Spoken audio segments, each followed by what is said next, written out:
My name's Jennifer Davis, and I'm a realtor with eXp Realty in Springfield, Tennessee. I'm in Goodlettsville today checking out a project that's Nashville Foodscapes. It's a cute little company here. I say cute, I dare say cute, it's beautiful. Nashville Foodscapes is this really cool local business that installs edible landscaping around houses. We're gonna talk with some of their workers and kind of see what they got going on. We are Nashville Foodscapes. We got Zach down there and Wes over there working on the other beds. Nashville Foodscapes is a worker-owned co-op, a true worker-owned co-op. So we all are owner members, and we are working on 2 garden areas. And over here we got about 600 square foot of an enclosed garden area. Right now we got 600 square foot garden with raised beds in it. And we're putting up the deer proofing right now with our steel cable. That'll also make a nice little perch for birds to sit on, which we love having. Come visit. Every time they take off, they fertilize as well, drop seeds. So perches for birds are nice. We're going to fill this in with mulch so they have nice pathways, and by the time we're done with this, they're going to start their fall planting. Kale, collards, carrots. So what is Nashville Foodscapes? Nashville Foodscapes is a worker-owned cooperative that specializes mainly in edible landscaping. So planting, design, consultation, garden maintenance. So what's different at like edible landscaping? So are you like assuming that I can just come outside and eat bushes? No, you shouldn't without a professional. Okay. We will help design. I mean, we do everything from small gardens to full-on orchard plantings and site overhauls, essentially. So like when you say like edible landscaping and orchards, now like if I buy a house and they have boxwoods, they're my favorite. They smell like cat pee, right? Yeah. And most people just think that they're going to put landscaping in because it's pretty. So are you saying that landscaping can be functional? It can be both. It can be pretty and functional. I find it's even prettier when it's functional. No, it's not a weirdo. I think it's like a return to like what the intention, because if you look at old homesteads and you see all these lilac bushes, it's like, what were the purpose of those lilac bushes? They planted them on top of the outhouse. Oh yeah, yep, I have heard that old. So when they moved them, and like, why did they plant roses in the front of their houses? Why did they plant to them? keep the critters from climbing in, because they had thorns on them. Yeah. So like, and people used to have kitchen gardens. Yeah. Whether it was medicinal or just herbs for their house. We go to the farmer's market, you can buy lots of vegetables, but what about all the other things that go along with those vegetables that it takes to prepare a meal? Yeah, that is definitely one of the things we hope to, inspire and get people back to that point where they can provide for themselves and their community from their home gardens. So more contact with nature, reciprocity, all that.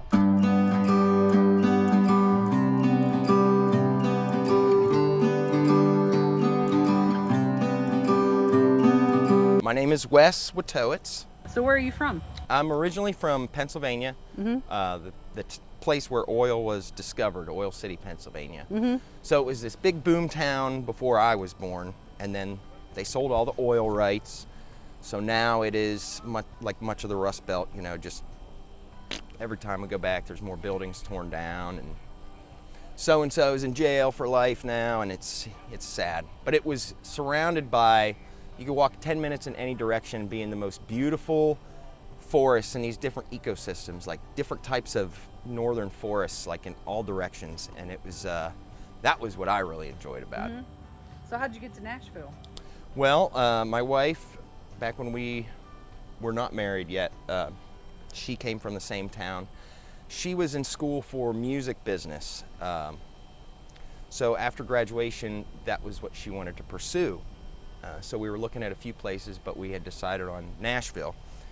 And we moved down without much of a plan as to what we were going to do. And she started to work in music business, music management, and quickly realized that she didn't like it. And I was already all into plants and mushrooms and totally in that world. We're just both fully enveloped in it. Now we bought, 4 years ago, we bought our homestead in Dixon County. So it's like a 45-minute drive to work, but it's worth it for Nashville Foodscapes.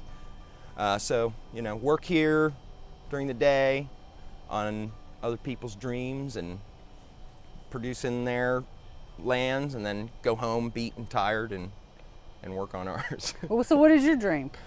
Well, really just turn the whole 7 acres into a food forest. Well, not the whole 7 acres, but it's about 4 of it's wooded. But really making use of the remainder to get a lot of biodiversity and help with erosion, because the whole area where I live, within 15 miles or so, it's very hilly for Tennessee, for this part of Tennessee anyhow. And everything is just eroded to like bedrock. It's like actually a really funny property to try and start a homestead on. So really building up soil and helping with erosion, bringing in biodiversity. And actually I've been really into giving some of the neighbors fruit trees when I have extras, like kind of starting like satellite My daddy orchards. has an orchard. Yeah, they're a lot of fun and a lot of heartache. Shade Tree Farm and Orchard. It's in Yeah. Adams, and we make I've heard of that. fresh cider. And yeah, my first public job was at an apple orchard. It was Robin's Nest. It was in Cross Plains. I was like 15, picking peaches, like whatever. I bet you have fond memories of that. I do, actually. I mean, I grew up like kind of strange, I guess. It's like my daddy is a farmer. Like Yeah. I come from a Tennessee agriculture, background, typical rural little podunk school, like the thing. And then my mom, when I was about 15, married a guy from Yugoslavia who's a doctor, who spoke like a couple languages. Wow. So then I'm like, wait a minute. And it's like my granddaddy used to say, like that one side of the world doesn't know how the other side of the world lives. And from a very young age, it's like I couldn't wait to get out of there. I was like, Yeah. I'm out. Like this little like I am not, because sometimes like that southern approach to Fun. yeah. Trees. But it's like I couldn't wait to get out of here. Yeah. Like get me away from these redneck, like just I'm out. And I moved to Alaska.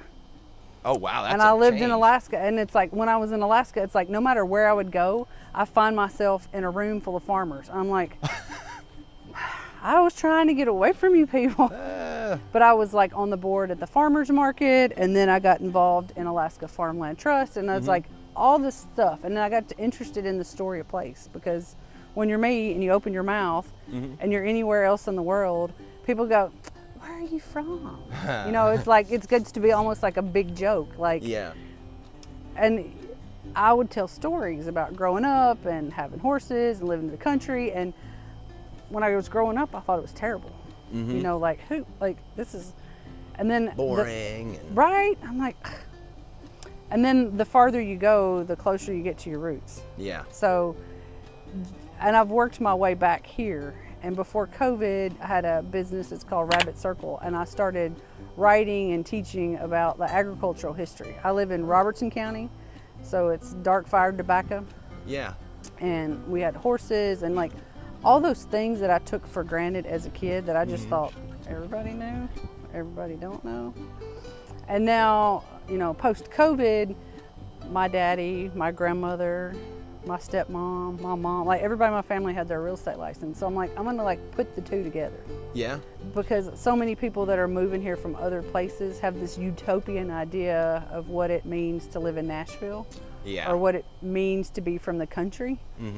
And just, the relationship of place and food. Because after I went to graduate school, I went to Sandy, Oregon, and I opened an organic grocery store, a food hub. Oh wow. Because I thought and I still do, there's like this huge gap between what you're doing and industrial food. Yeah. And when people go to the farmer's market, it's like they're not really going to buy tomatoes. Because you can buy a tomato at any one of the big box supermarket stores that is grown by a farmer. Right. Locally, somewhere. Yeah. And we use these words to talk about local and place and food. And people pay a premium if they know the person that grew it. Yeah. So it's really not the food that they're after. It's the relationship that they have to the food.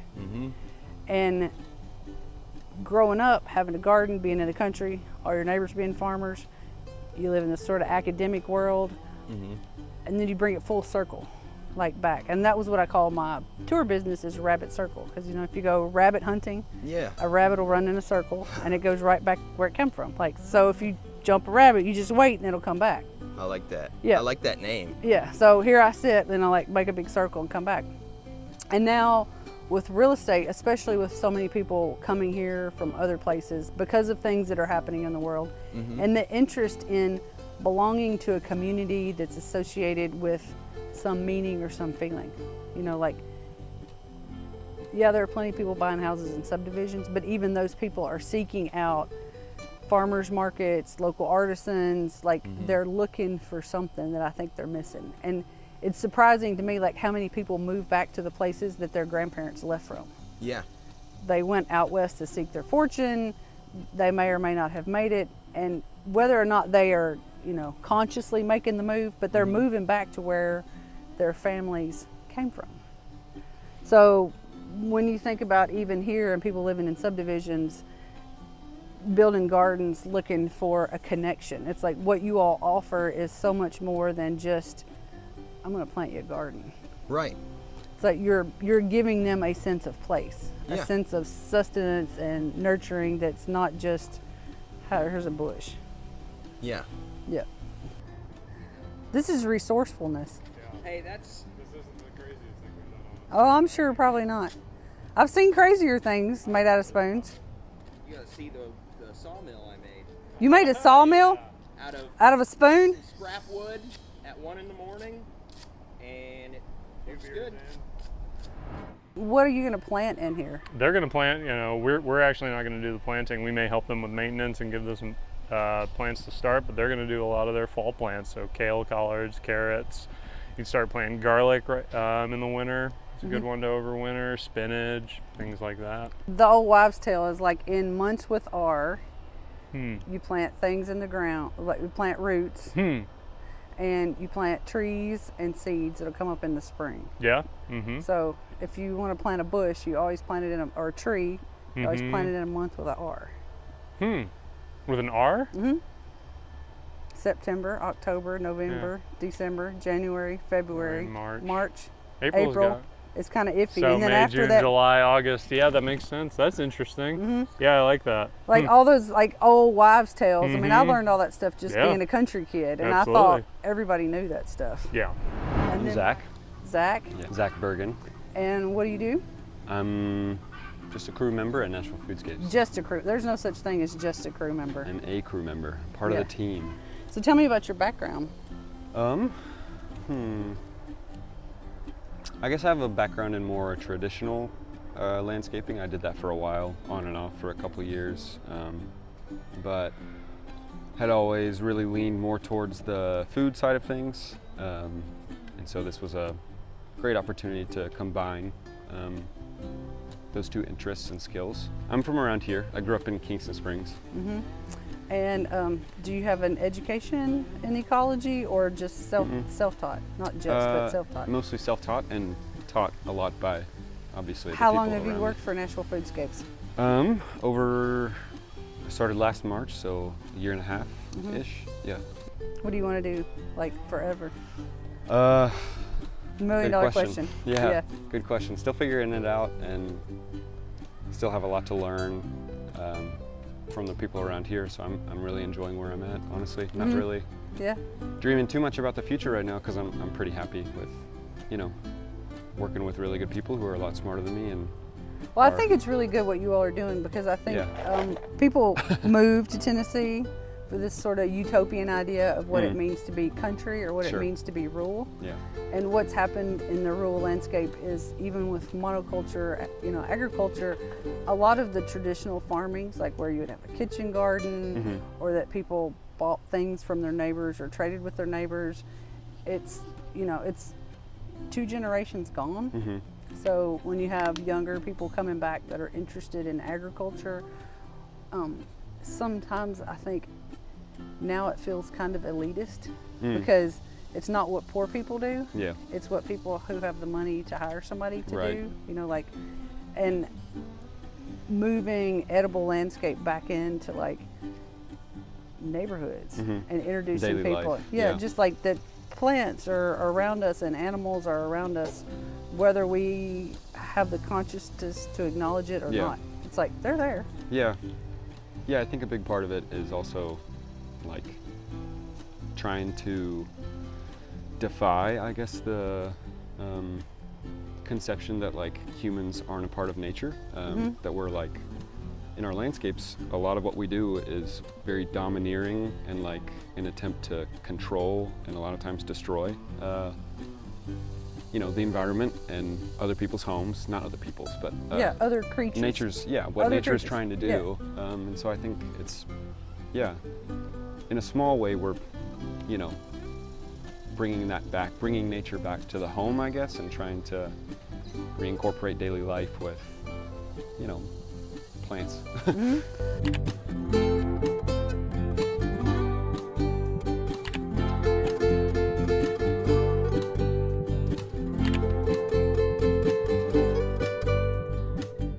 And we end up with a lot of these clients that end up being so inspirational and motivational to us, you know, unexpectedly, and we form these relationships, and there's always an aesthetic nature to landscaping, even if it's just minuscule, but there's a really small amount of that here, and I really enjoyed that. One of the things is like here, everybody wants to mow everything.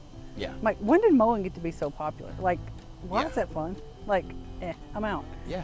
And I like it when you get into some of the more rural communities and they don't mow the ditches. Mm-hmm. And there's wildflowers and sunchokes and Oh, ditch it's lilies, amazing. like all these things that are just like growing over the tops of the fences. Yeah.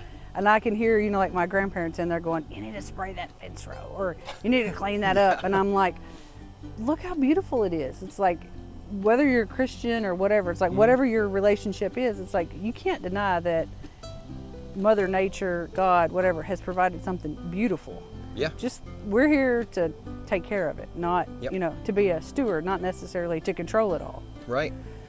And like, yeah, you were saying about the mowing, like this type of thing, working kind of with nature and trying to improve things, not just aesthetically, but make them better all around, is kind of connected to anytime people are worried or concerned and the word crisis is involved. Food crisis, energy crisis, all these things, it all comes back to some degree to food and ecology and the environment.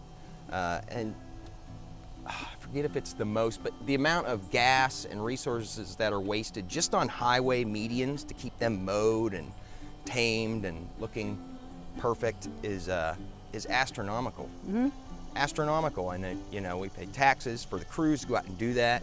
I don't want you to do that. Just let it grow. Plant some trees. Yeah, if you need to mow around the stop sign so we can see it, Right. like you need to trim the right of way back so we can make a left turn into oncoming traffic. Otherwise, leave it alone. Yeah, we don't need to see what the other 6 lanes over there are doing. Right, you it know? might prevent a few head-on crashes if there was like a bush or a tree Right. between you and I. Like, A little this- bit of a berm there. something here. Like, come on. Well, I would just like to say, for anybody who is getting interested in gardening or growing food or fruit trees, pollinators, and all the different components that go into like producing your own food, even getting chickens, whether just for eggs, or you know, say you're gonna harvest some chickens every year and put in the freezer, free range. Don't forget about the value and ease of growing edible mushrooms. Yes. They can be the easiest thing with almost zero maintenance after you start them. Some people don't like mushrooms, but I just think they hadn't had the right kind. that's what I think too. And I think that even if there's some mushrooms, there's mushrooms growing, there's primary decomposers, and that's the first round of fungus to come in and start breaking down the cellulose and lignin. And then there's secondary decompose, and then there's tertiary. So there's edible like secondary decomposers, and I don't know a lot of people growing in that manner, like purposely introducing secondary decomposers, but I mean, where there's a will, there's a way. So tell me, Nashville Foodscapes? Yes. And you have a website? We do have a website, NashvilleFoodscapes.com.